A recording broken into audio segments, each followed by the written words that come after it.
Have you ever wondered what secrets lie within the walls of abandoned places? The rotting corridors, the shattered windows, the silence that feels heavier than any scream. There are places on Earth that hold more than just history.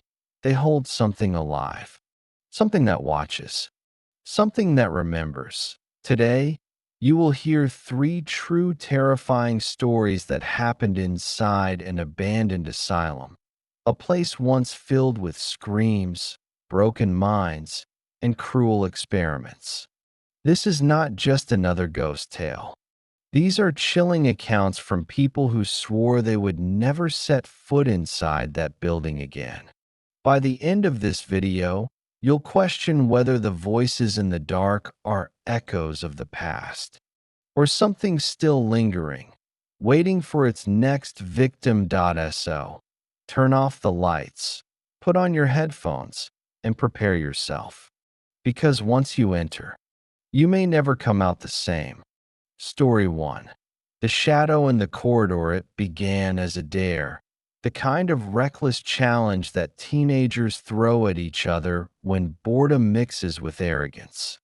For friends, Lisa, Mark, Tom, and Josh stood outside the rusting gates of the abandoned asylum. The night air was cold, the moon hidden behind clouds that moved like drifting smoke. The hospital loomed before them, a hulking skeleton of rotting brick and broken windows, its black silhouette cut against the sky like a scar. "Guys, this is insane," Lisa whispered, hugging herself. "People say kids went missing here. People say—" "Exactly," Mark interrupted, his camera already recording. "That's why we're here. This is going to blow up online. Nobody's had the guts to film inside all night." Josh gave a nervous laugh, trying to hide the tremor in his voice. "Yeah, until we end up on the news as four dumb teens found dead in the psycho hospital." Tom, the oldest and most daring, smirked. "Relax. It's just an old building. We'll film some creepy hallways, maybe stage a fake scare, and we're out. Easy views." But when the gates screeched open and the wind rushed through the trees, even Tom looked over his shoulder. The first steps inside the asylum swallowed them as soon as they crossed the threshold. Their flashlights cut thin lines of light through the suffocating darkness. The walls were mottled with mold. Graffiti scrawled in thick black paint. "Help me, die here." Still screaming, every step echoed too loudly, bouncing down the long corridor as though the building had been waiting for them. The smell hit them next: damp wood, rust, and something bitter, metallic, like dried blood. Lisa wrinkled her nose. "Oh God, it stinks in here." Mark tilted his camera toward the dark hallway. "Perfect atmosphere. Okay, guys, legend says there's something in here. A shadow that doesn't move like us. It doesn't walk, it slides. It doesn't reflect light, it eats it. Locals call it the corridor shadow." Josh chuckled nervously. "Great, exactly what I wanted to hear before going in. Thanks, man." The first encounter, they pressed deeper into the asylum. Their flashlights revealed collapsed ceilings, broken chairs, an overturned wheelchair that still squeaked when the wind touched it. The corridor stretched endlessly ahead, doors yawning open into pitch-black rooms. Then Tom froze. His beam of light had caught something at the far end of the hallway. "Wait," he whispered, his voice dry. "Do you guys see that?" Mark swung the camera forward. In the distance stood a figure. Tall, motionless, human-shaped but wrong. It had no face, no edges, just a smear of darkness shaped like a man. Lisa's hand clamped onto Mark's arm. Tell me that's just a shadow on the wall. Please. The figure didn't move. Mark zoomed in with the camera. Through the lens, it flickered like static, then vanished completely. See? Tom forced a laugh. Nothing there. Our brains are just playing tricks. But when they lowered the camera, the figure was gone, and the silence in the corridor grew thicker, like the building itself was holding its breath. The shadow draws closer, they turned to leave.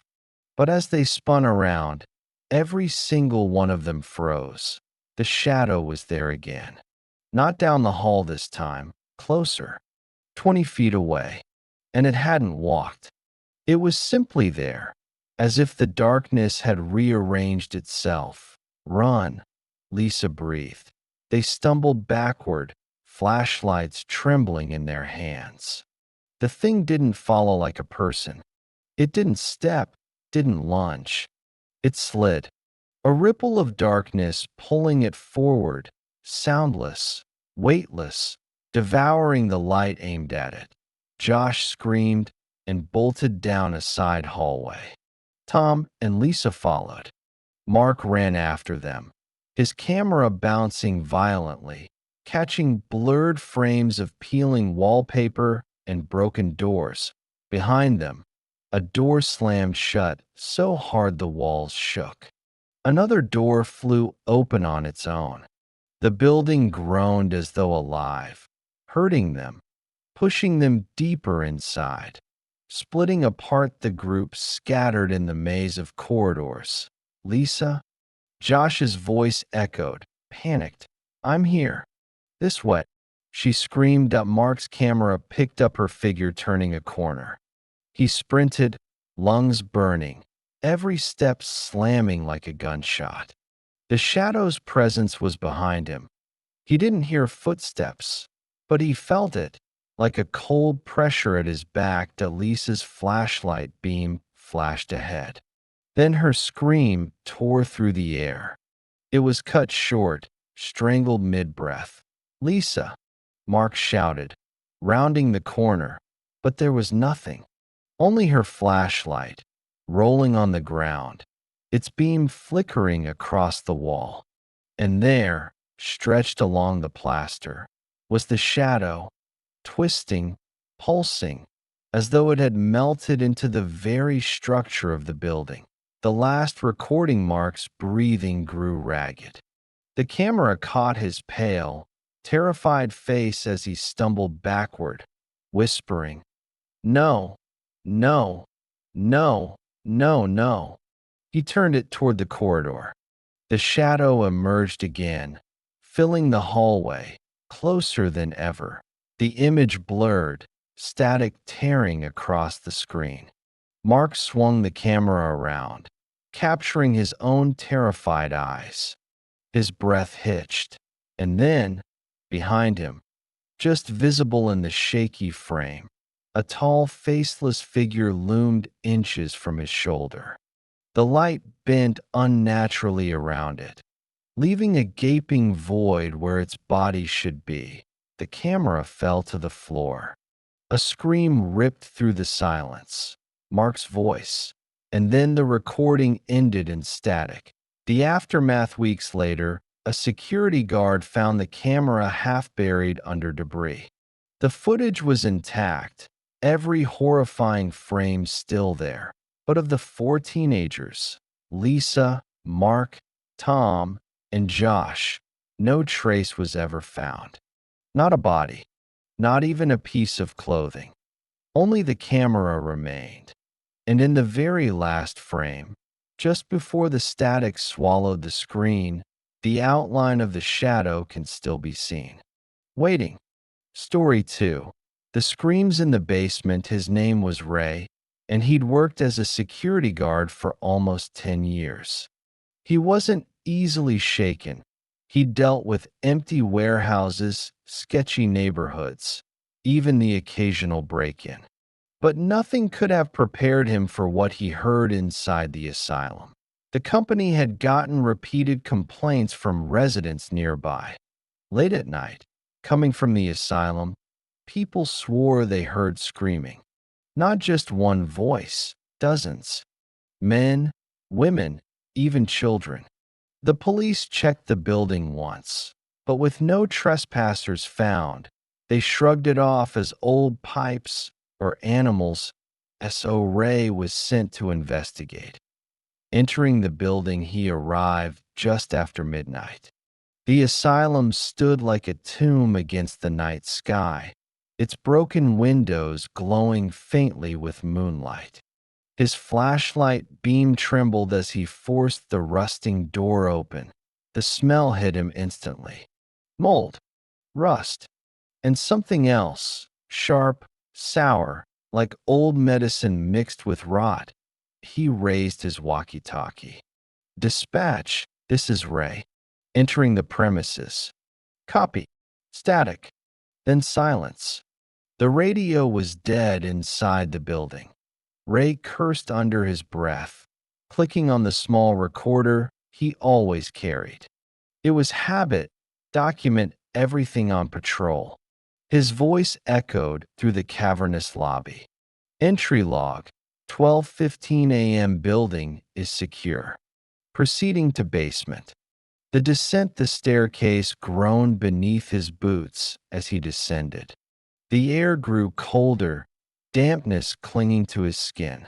The walls were lined with peeling tiles, some stained a deep brown that looked far too much like dried blood. The bottom. The beam of his flashlight revealed a long hallway. Doors lined either side, many ripped from their hinges. Chains dangled from the ceiling. Rusted gurneys lay overturned, straps still attached. Ray swallowed hard. He wasn't a man prone to fear, but something about the basement felt wrong. Heavier than the rest of the building, he clicked his recorder again. Basement level. Multiple signs of decay. Evidence of medical equipment. Restraints. Doesn't look good down here. That was when he heard it. The first voice at first. It was faint. A soft, muffled sound. A sob. A woman's voice. Ray spun around, his flashlight cutting across the hallway. Hello, he called. Is someone here? You need help. Silence. He took a shaky breath. Maybe it was water dripping, pipes moaning. But then it came again, louder this time. A choked sob, followed by a whisper. He couldn't make out the words that Ray's instincts told him to leave. But he forced himself forward, boots crunching over broken glass. He raised the recorder to his lips. Log entry, 12:27 a.m. I believe I hear crying. Female voice. Investigating. The chorus of screams, the hallway stretched endlessly. The crying grew sharper, multiplying. First one voice, then two, then dozens. Men groaning in agony, children shrieking, women begging. The sound came from everywhere. From behind the walls, from the floor, from the ceiling. That Ray's flashlight flickered. His breath turned ragged. He dropped the recorder for a moment and clutched the light with both hands. Then he saw them. Shapes materialized in the beam. Figures slumped against the walls.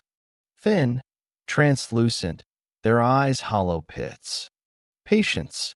Some in tattered gowns, others bound in straitjackets. Their mouths hung open, screams pouring out though their chests didn't rise with breath. One figure reached toward him, its fingers impossibly long. Ray staggered back. No, no, no, no. His flashlight sputtered and went dark. The chase, the screams didn't stop. They grew louder, layering over one another until it was unbearable. Like standing in the middle of a burning building full of people dying. Ray fumbled with the light, finally smacking it until it flared to life again. The figures were gone. The hallway was empty, but then came the footsteps, not his, not human. slow, dragging, echoing down the hall behind him. Ray ran. His boots pounded against the floor, his lungs burning. Doors slammed on either side of the hall as he passed, as if something unseen was hurting him, forcing him deeper into the maze. The voices followed, a relentless cacophony. Some begged him to stop.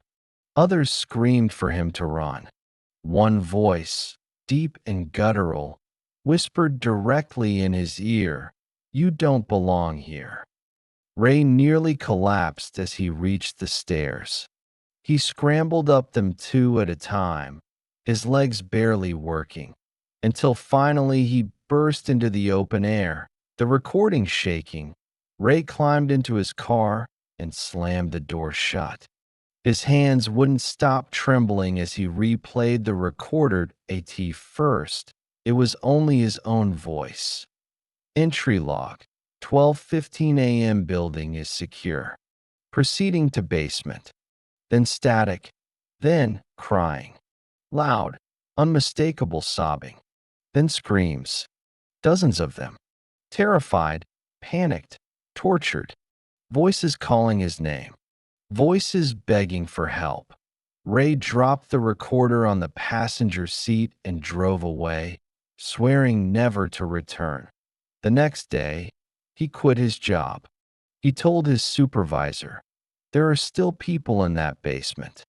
Not living, but still screaming." The legend grows, the recorder was passed around, eventually finding its way online. People who listened to it claimed they could hear something else. Hidden beneath the screams, a heartbeat, pounding steadily, as if the building itself was alive. This day. Residents say that if you walk past the asylum at night, you can still hear the cries leaking through the ground. The patients who never escaped. The ones who scream forever in the basement. Story 3. The nurse that never left. Steve had always been fascinated by the paranormal. Unlike thrill-seeking teenagers or casual ghost hunters, he approached haunted locations with meticulous preparation. He carried cameras, EVP recorders, EMF detectors, every tool of the trade. But even he admitted later that nothing could have prepared him for what he met inside the asylum. The first night, Steve set up his equipment carefully. Tripods in the main hallway, a motion sensor at the stairwell, an EVP recorder in what used to be the operating room. The building was silent, save for the occasional drip of water echoing through broken pipes. His flashlight beam danced across peeling wallpaper and rusted metal doors at 3:07 a.m. He noticed movement on one of his monitors. A shape in the corner of the screen, standing near the procedure room. He leaned closer. The camera had captured a woman. Her outline was faint, but her clothing was unmistakable, an old-fashioned nurse's uniform. White dress, crisp cap, gloves that glowed faintly under the lens. She stood perfectly still, facing the door. Steve whispered into his recorder. First apparition sighted. Female figure. Appears to be a nurse. When he rushed to the corridor itself, there was nothing there. The hallway was empty, but the smell of antiseptic lingered faintly in the air, as though someone had just cleaned. The second encounter he returned the next night. Paranormal researchers often seek patterns, and Steve wanted proof that at almost the same hour, 3 a.m., he heard it. Heels clicking against the floor. Not hurried, but steady. Methodical. He raised his flashlight. The nurse was there, at the far end of the hall, walking toward him. Her posture was rigid, her gaze fixed straight ahead. "Hello." Steve's voice cracked. "Can you hear me?"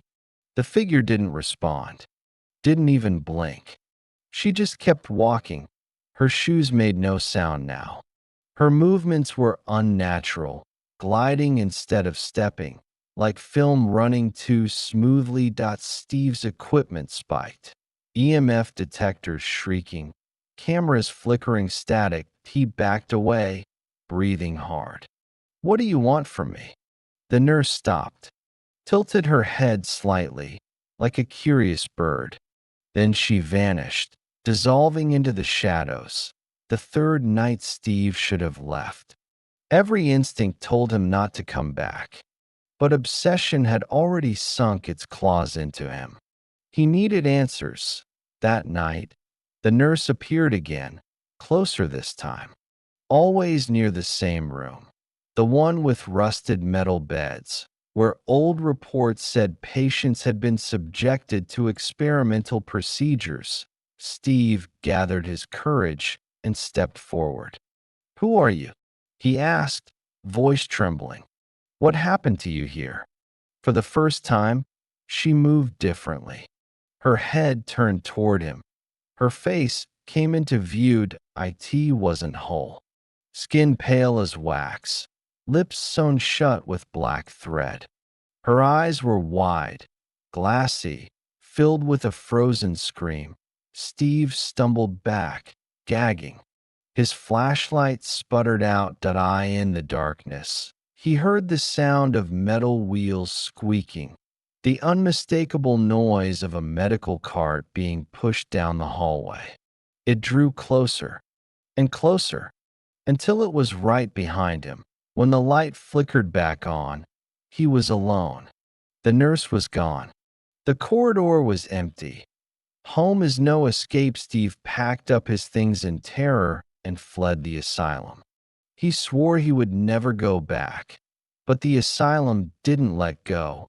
The first night home, he dreamed of her, standing in the corner of his bedroom, staring at him.